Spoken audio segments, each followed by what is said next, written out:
सादर प्रणाम।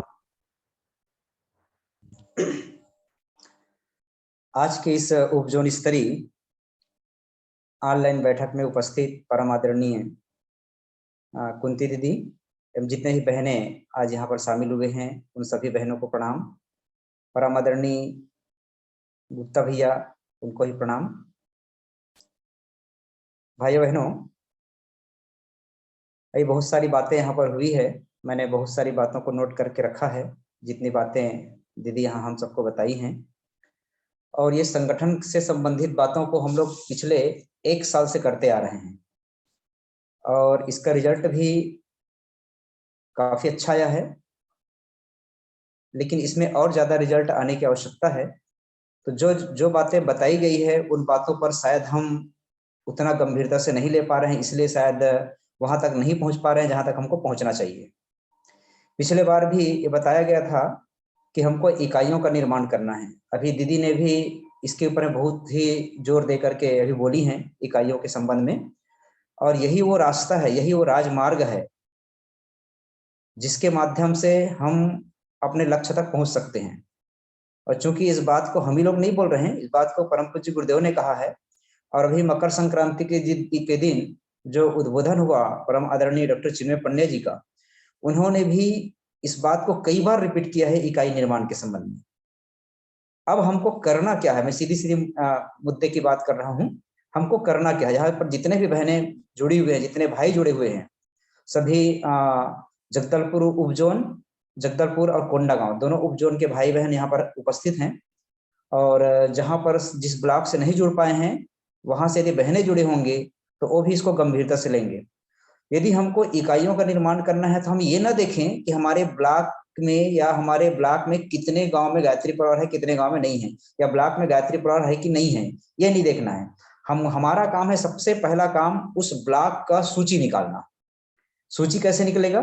जो भूया एप्स है उस एप्स को आप डाउनलोड कर लीजिए, वहां से आपको पूरा सूची मिल जाएगा गाँव का। चाहे तो आप मोबाइल से देख देख करके लिख सकते हैं, क्योंकि हर एक जो ब्लॉक होता है उस ब्लॉक में 100 गांव, 150 गांव, 200 गांव, अधिकतम कहीं पर होगा तो 250 गांव होगा, उससे ज्यादा मेरे ख्याल से शायद नहीं होगा, क्योंकि अब छत्तीसगढ़ जो है बहुत सारे टुकड़े टुकड़े में बढ़ गया है, इसलिए एकदम ज्यादा गांव नहीं मिलेंगे आपको। तो चाहे तो आप उसका प्रिंट आउट निकाल लीजिए कंप्यूटर से, या फिर उसको आप नोट कर लीजिए, दोनों ही तरीका है उसके। तो सबसे पहला आपके हाथ में ब्लॉक के गांव का सूची आना चाहिए। मेरे ख्याल से बहुत सारे ब्लॉक ऐसे हैं जहां पर अभी तक के गांव का सूची नहीं निकाल पाए हैं, तो इसको हम सबसे पहली प्राथमिकता दें। आज जितने भी बहन जुड़े हैं, जितने भाई जुड़े हैं, उनसे मेरा निवेदन है कि सबसे पहला काम आप आज के बाद तुरंत के तुरंत अपने गांव का सूची निकाल लें। सूची निकालने के बाद क्या करें? सबसे पहला काम, उसको 10 या 12 गांव में बांट लीजिए। बांटने के लिए आप क्या करेंगे? आप नहीं बांट पाएंगे तो क्या करना, आपके क्षेत्र में जो वरिष्ठ कार्यकर्ता होंगे, जो चाहे जिला स्तर पर हो चाहे ब्लॉक स्तर पर हो, उनके पास में जाकर के बैठ जाइए और उनको बोलिएगा कि चलो मिल करके इनको हम 10-10, 12-12 गांव के गांव में बांट देते हैं। ये हमारा बन जाएगा इकाई। अब 10 गांव 12 गांव ऐसा आपने पूरा बांट दिया। 10-10 गांव में ये अमुक अमुक गांव आया है, 10 गांव या 12 गांव, अमुक अमुक ये 10 या 12 गांव, ऐसा आपने बांट दिया। बांटने के बाद में उन्हीं के सामने बैठ करके देखिए कि ये 10 गांव हैं, ये 10 गांव में कौन कौन से गांव में गायत्री परिवार हैं। जैसे उदाहरण के लिए कांकेर जिला का चारामा एक ब्लॉक है। अब चारामा ब्लॉक है तो चारामा ब्लॉक है, मान लो उदाहरण के लिए 150 गांव है, तो 150 गांव है तो उसको 10-10 गांव बांटेंगे तो कितना गांव कितना इकाई बनेगा? 15 इकाई। अब 15 इकाई हमारा बन गया, तो 15 इकाई बन गया, तब एक एक इकाई को पकड़िए, ए इकाई नंबर 1, ए 2, ए 3, 4, 5 ऐसा नाम दे दीजिए। और उस इकाई में देखिए कि ये 10 गांव है, 10 गांव में कौन कौन से गांव में गायत्री परिवार के हैं, हमारा मिशन है। अब पता चलता है कि वो 10 गांव में से 8 गांव में गायत्री परिवार है, 2 गांव में नहीं है। किसी में पता चलता है 5 गांव में गायत्री परिवार है, 5 गांव में नहीं है।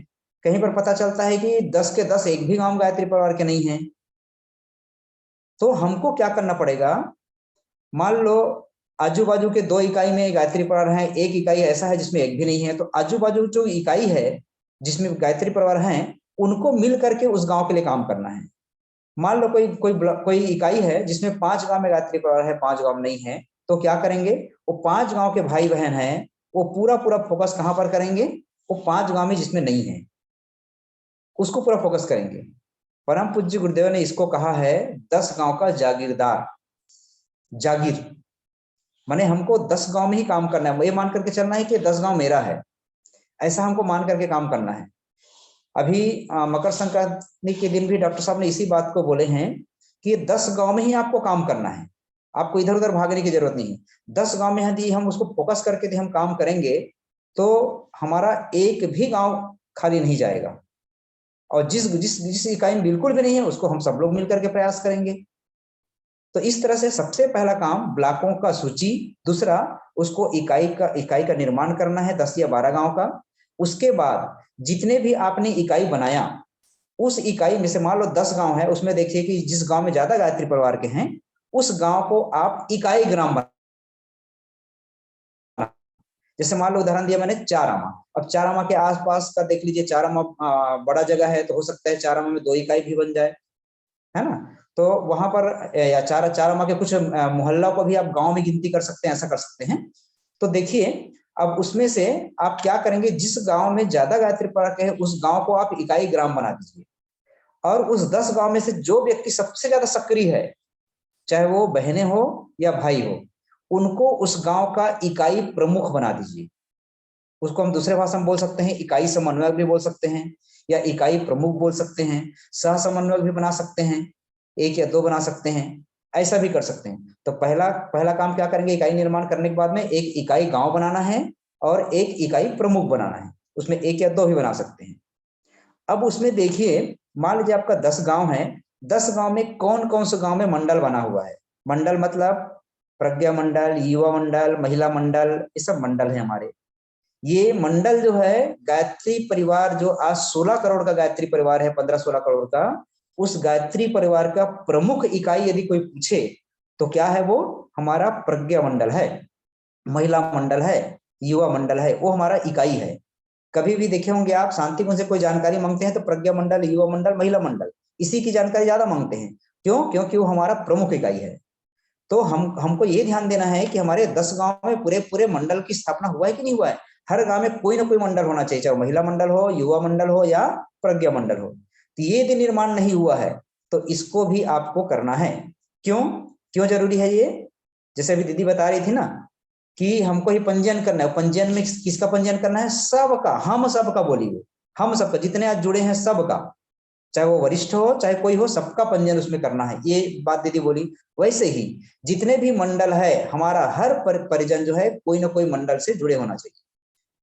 ये बात मैं क्यों बोल रहा हूँ? क्योंकि आने वाला समय में जब भी आपके क्षेत्र में कोई प्रज्ञापीठ होगा, शक्तिपीठ होगा, तो वहां के अभी अभी तो चल रहा है, कोई भी ट्रस्टी है, आने वाला समय वही व्यक्ति ट्रस्टी बनेंगे जो कोई ना कोई मंडल से जुड़े रहेंगे। तो इसलिए जरूरी है कि हम कोई ना कोई मंडल में जुड़े रहें, और जहां जहां मंडल नहीं बना है वहां पर मंडल का निर्माण करें, प्रज्ञा मंडल, महिला मंडल, युवा मंडल। उसके बाद में आपके उस इकाई में देखिए कोई प्रज्ञापीठ है क्या? हाँ, प्रज्ञापीठ निष्क्रिय है कि सक्रिय है, उसको भी देखना है, और यदि निष्क्रिय होगा तो उसको भी सक्रिय करने का प्रयास करना है।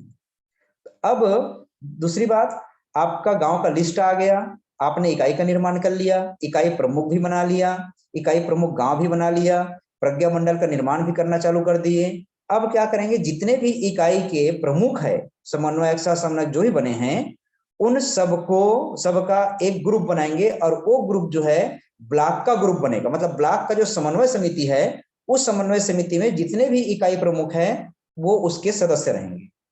अब सोच के देखिए, किसी भी ब्लॉक में यदि मान लो 150 गांव है तो आराम से 15 इकाई बना, तो 15 इकाई मतलब 15 इकाई प्रमुख बन गए। मतलब उस ब्लॉक के समन्वय समिति में 15 लोग तो ऐसे ही आ गए, और कुछ लोगों को और मिलाएंगे तो आराम से 30 से 40 लोगों का एक समन्वय समिति बन जाएगा। क्यों? क्योंकि अपने को जो सप्त क्रांति आंदोलन है उसके भी प्रमुख बनाना है, तो वो भी उसमें समन्वय समिति में आ जाएगा। वैसे ही आपका जो इकाई है, यदि जो इकाई सक्षम है, संपन्न है, जो इकाई जिसमें ज्यादा ज्यादा गायत्री परिवार के लोग हैं, तो उसमें क्या करना, जल्दी से जल्दी उस इकाई में भी 7 आंदोलन के प्रभारी बना दीजिए। बहुत सारे इकाई ऐसे हैं जो बहुत संपन्न है, उसमें पूरे पूरे गायत्री परिवार के हैं। आप इधर बालोद जिला में देखेंगे, बहुत सारे गांव ऐसे हैं, इकाई ऐसे हैं जहां पर बहुत ज्यादा गायत्री परिवार के हैं। दुर्ग जिला में भी आपको मिलेंगे, गरियाबंद जिले में आपको मिलेंगे, धमतरी जिले में आपको मिलेंगे। ऐसे बहुत सारे जिला है जहां पर बहुत ज्यादा गायत्री परिवार है। तो वहां पर क्या करना, सातों आंदोलन के ही प्रभारी बना दीजिए, और जो सातों आंदोलन के जो प्रभारी बनेंगे वो भी ब्लॉक के सदस्य बन सकते हैं। तो ऐसे ब्लॉक में ज्यादा से ज्यादा लोग रहे, और वो ब्लॉक का जो समन्वय समिति है उसका आप बढ़िया से व्हाट्सएप ग्रुप बना दीजिए, ताकि कोई भी संदेश जो है आप पूरे पूरे ग्रुप में एक साथ फैल जाए। और वो जो ब्लॉक के जो प्रतिनिधि है, ब्लॉक के जो प्रमुख है, और ब्लॉक के जो सप्ताह आंदोलन के जो प्रमुख है, वो सब जो है जिला बाड़ी में आ जाएंगे, जिला के सदस्य बन जाएंगे वो, और जिला जो है प्रांत से जुड़ जाएगा, प्रांत जो है अपना केंद्र से जुड़ जाएगा। तो इस तरह से कोई भी काम हो रहा है शांति कुंज में, हमारे प्रज्ञा मंडल तक तुरंत के तुरंत वो मैसेज आना चाहिए, ताकि वो तुरंत के तुरंत अलर्ट हो जाए। अभी पिछले 1 साल से इस पर काम हो रहा है, और इसका परिणाम भी आश्चर्यजनक मिला है। आप सबको मालूम है, कोई भी सूचना प्रांत से मिलता है, तुरंत के तुरंत नीचे नीचे नीचे नीचे पहुंच जाता है। अभी दीदी बोली मुझे कि भैया जो भाई लोग नहीं जुड़े उनके पास में कॉल कर दीजिए। तो मैं जितने लोगों के पास मैंने कॉल किया, सारे लोग अलर्ट थे, हाँ भैया जुड़ रहे हैं, हाँ भैया जुड़ रहे हैं, कोई प्रॉब्लम है तो कोई प्रॉब्लम बता रहे हैं, लेकिन मैसेज सब तक पहुंच गया है। ये कारण क्या है? क्योंकि हमने संगठन पर हमने बहुत ज्यादा इस पर 1 साल से काम कर रहे हैं। आप सबने इस पर काम किया है, इसका रिजल्ट ऐसी है। तो हम चाहते हैं कि शांति कुंज में भी कोई गतिविधि हो, वो 1 मिनट के अंदर में गांव में रहने वाला हमारा प्रज्ञा मंडल के व्यक्ति तक पहुंच जाए, ताकि वो भी उस कार्यक्रम को देख सके, समझ सके, जान सके। तो इस तरह से हमको इकाइयों का निर्माण करना है, पूरा ताकत हमको इकाई के निर्माण में लगा देना है। अभी हमारे पास समय है, जहां जहां पर भी नहीं हुआ है, मुझे मालूम है कि बस्तर संभाग के बहुत सारे ब्लॉक है जो जहां पर बिल्कुल भी गायत्री परिवार के नहीं है, फिर भी हमको अभी से प्लानिंग बनाना है, बार बार उसके बारे में हमको सोचना है। जैसे हम जब कोई घर बनाते हैं तो उसके बार बार सोचते हैं कि हमारा घर का दरवाजा कहाँ पर रहेगा, आंगन कहाँ पर रहेगा, किचन कहाँ पर रहेगा, बार बार उसके बारे में सोचते हैं, और देखते देखते एक दिन हमारा घर बन के तैयार हो जाता है। उस समय हम ये नहीं सोचते कि हमारे जेब में पैसा है कि नहीं है। वैसे ही हमको भी इकाई का निर्माण करना है, तो बार बार हमको अपने ब्लॉक का लिस्ट निकाल करके बार बार हमको उसके बारे में सोचना है, कैसे वहां तक हम पहुंचेंगे। पहुंचने का क्या तरीका हो सकता है? पहुंचने का तरीका ये हो सकता है उस गांव में आपका ज्यादा कोई पहुंच नहीं है, उस गांव में आप हमारे गायत्री परिवार के नहीं है, लेकिन हो सकता है उस गांव का कोई भाई या कोई बहन आपके साथ पढ़े होंगे। हो सकता है उस गांव में आपके गांव से कोई वहां पर शादी होके वहां पर ससुराल गई होंगी, या वहां से कोई बहनें या आपके गांव में ससुराल आई होगी, या कोई रिश्तेदार आपके घर रहते होंगे। उनसे आपको संपर्क स्थापित करके हमको उनके उस गांव में अपने मिशन को पहुंचाना है। कैसे पहुंचाना है? हमारे पास बढ़िया बढ़िया कार्यक्रम है। हर हर गंगे वाला कार्यक्रम भी चल रहा था, अभी भी बाकी है करने के लिए। इसके माध्यम से आप उनके घर में एंट्री कर सकते हैं, जन्म दिवस संस्कार के माध्यम से एंट्री कर सकते हैं, गर्भ संस्कार के माध्यम से एंट्री कर सकते हैं, और गृह गृह गायत्री यज्ञ के माध्यम से एंट्री कर सकते हैं, रचनात्मक कार्यों के माध्यम से एंट्री कर सकते हैं। मतलब उस गांव में एंट्री करने का हमारे पास बहुत सारा माध्यम है। परम पूज्य गुरु ने पीड़ा और पतन के निवारण की बात कही, हम पीड़ा पतन के निवारण के तहत भी उस गांव में जा सकते हैं, स्वच्छता अभियान के तहत उस गांव में जा सकते हैं। कोई ना कोई मिलेंगे आपको उस गांव में जो अपने घर में गायत्री यज्ञ कराने के लिए तैयार हो जाएगा। और उस गांव में हमको मिशन को पहुंचाने के लिए, मिशन की पत्रिकाओं को पहुंचाने के लिए हमको एकदम कटिबद्ध होकर के हमको काम करने की आवश्यकता है। तो भाइयों बहनों, बताने का मेरा मूल कारण यह है कि हमको टोटल इकाई के निर्माण में ही हमको काम करना है। यदि हमने इकाई का निर्माण कर लिया तो मिशन को गांव गांव तक पहुंचाने में कोई दिक्कत नहीं होगी, कोई दिक्कत नहीं होगी। क्यों? क्योंकि इसके बाद में भी दीदी बताई ना, क्योंकि बहुत सारा प्रशिक्षण हमको लेना है। हमको रचनात्मक कार्यक्रम कैसे करना है उसका भी प्रशिक्षण लेना है, बाल संस्कार शाला का प्रशिक्षण लेना है, कन्या शिविर का प्रशिक्षण लेना है ना। और ये जितने भी प्रशिक्षण है, उस प्रशिक्षण लेकर के हम क्या करेंगे? हमको वही 10 गांव में जाकर के काम करना है, वही 10 गांव में जाकर काम करना है। तो ये बहुत ही शानदार हो जाएगा। इसलिए मेरा आप सबसे निवेदन है कि पूरा ताकत संगठन निर्माण के लिए यदि करना है तो हमको सबसे पहला काम इकाई का निर्माण करना अति आवश्यक है। मुझे मालूम है आप सभी लोगों ने मेरी बात को बहुत ध्यानपूर्वक सुने होंगे और कटिबद्ध हो चुके होंगे कि अब हमको सबसे पहला काम यदि कोई करना है तो इकाई का निर्माण करना है। इसी से हमारा संगठन बढ़ेगा। इससे एक फायदा और होगा कि जो प्रतिभाएं छुपे हुए हैं वो प्रतिभाएं जो है निखर करके आएंगे। अभी तक हो सकता है वो 10 गांव में नहीं गए हैं, लेकिन पता चलता है वो 10 गांव में जब जाएंगे तो पता चलता है बहुत सारे बहनें, बहुत सारे भाई जिनके अंदर प्रतिभा है वो आपको मिलेंगे। अभी हमने धमतरी जिला का मीटिंग रखा था ऑनलाइन, और जब हमने तलाशना जब चालू किए तो पता चला कि एक बहन है एक गांव में, वहां तक लोग पहुंच नहीं पाए थे, और वो बहन जो है शानदार गांव में योग का क्लास लगाती है। और हम जब सप्त क्रांति आंदोलन के लिए जब हम लोग जब सूची बनाए कि इसका प्रमुख किसको रखा जाए, हमको नाम नहीं मिल पा रहा था। जब पता चला कि बहन जो है पढ़ी लिखी बढ़िया और योग का क्लास गांव में लगाती है 35 ईयर की, पता चला और मैंने उनसे बात किया नंबर लेकर के। जब बात किया तो एकदम तैयार हो गए, बहुत खुश हो गई वो, और आज वो संगठन के साथ जुड़ गई। वो अभी अभी की बात है।